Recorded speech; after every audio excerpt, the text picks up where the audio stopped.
Halo, perkenalkan saya Hilarius Agung Jawa Pangestu dengan NIM 201114088.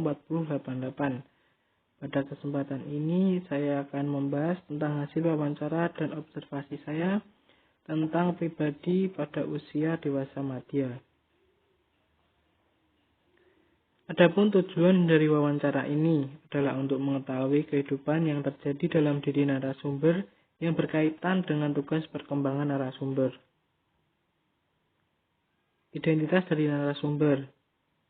Bernama Ibu Krismiati, beliau berusia 49 tahun. Beliau merupakan anak kedua dari 3 bersaudara. Pekerjaan beliau dahulu hingga sekarang bekerja di warung rumah makan. Pendidikan terakhir beliau adalah sekolah menengah atas atau SMA. Jumlah anak kandung beliau 2, cowok dan cewek. Alamat tempat tinggal beliau di Muntilan, Kabupaten Magelang, Provinsi Jawa Tengah. Berikut adalah list pertanyaan yang saya ajukan kepada beliau. Yang pertama, apa kesibukan ibu di usia 49 tahun ini? Pertanyaan pertama ini berkaitan dengan tugas perkembangan, yaitu perubahan fisik, kejujuran, perubahan minat, dan kehidupan keluarga. Yang kedua, apakah ibu sering mengikuti kegiatan di dusun? Pertanyaan kedua ini berkaitan dengan perkembangan sosial. Yang ketiga, dalam menjalani kesibukan ibu sehari-hari, apakah kendala yang ibu rasakan? Pertanyaan ini berdasarkan pada perkembangan psikomotorik. Dari ketiga pertanyaan yang saya ajukan tadi, saya dapat menyimpulkan bahwa kesibukan Ibu Mulyati sehari-hari dari pagi hingga sore, beliau bekerja sebagai pelayan di warung makan. Dan ketika beliau sampai di rumah, beliau memiliki peran sebagai ibu rumah tangga bagi suami dan kedua anaknya. Keadaan Ibu Mulyati sebagai pribadi dewasa madya.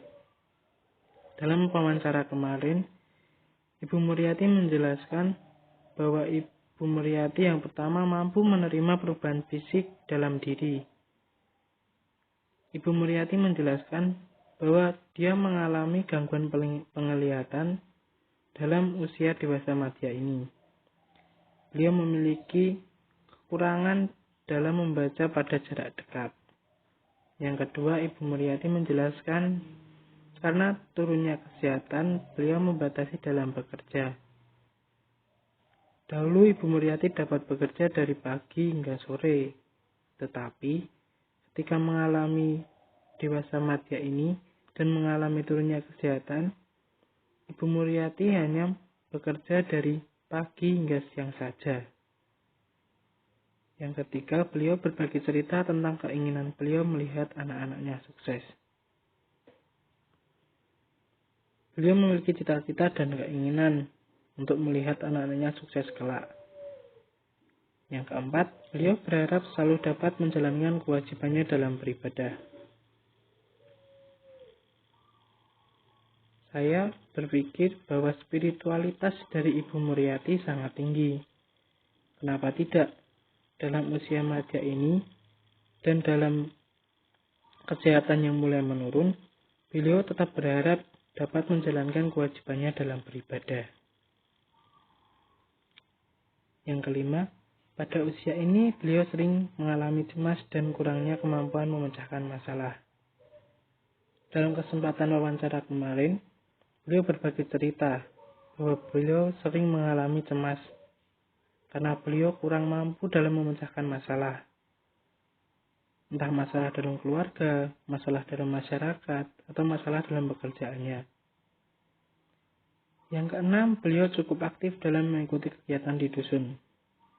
Beliau menceritakan bahwa beliau di dusun sering mengikuti kegiatan seperti PKK, Dasawisma, gotong royong, dan kegiatan lainnya. Di dusun, beliau juga menjabat sebagai bendahara dalam kegiatan Dasawisma. Yang ketujuh, beliau kerap memberi semangat dan motivasi kepada suami dan anak-anaknya. Walaupun beliau hanya lulusan SMA, beliau menjelaskan bahwa beliau ingin anak-anaknya bisa menjadi orang sukses dan menjadi orang yang berpendidikan. Beliau bercerita bahwa beliau kerap memberi semangat dan motivasi kepada suami dan anak-anaknya ketika mereka mengalami down. Komentar dan saran. Menurut saya, Ibu Mulyati sudah cukup baik dalam segala aspek perkembangan, tugas, dan individu dalam menjalani kehidupan sehari-hari. Beliau dalam usia dewasa madya mampu dalam memotivasi anggota keluarga yang lain dan menerima segala perubahan yang terjadi dalam dirinya. Saran, Ibu Mulyati memang sudah mampu dalam menerima perubahan dalam dirinya ketika mengalami usia dewasa madya.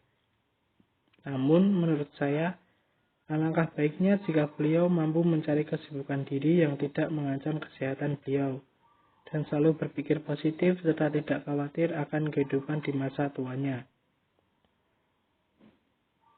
Berikut adalah bukti dokumentasi antara saya dan Ibu Mulyati ketika melakukan wawancara. Kegiatan wawancara saya lakukan pada tanggal 14 Juni 2021. Sekian yang dapat saya sampaikan. Apabila ada tutur kata yang kurang berkenan, saya mohon maaf yang sebesar-besarnya. Terima kasih dan sampai jumpa.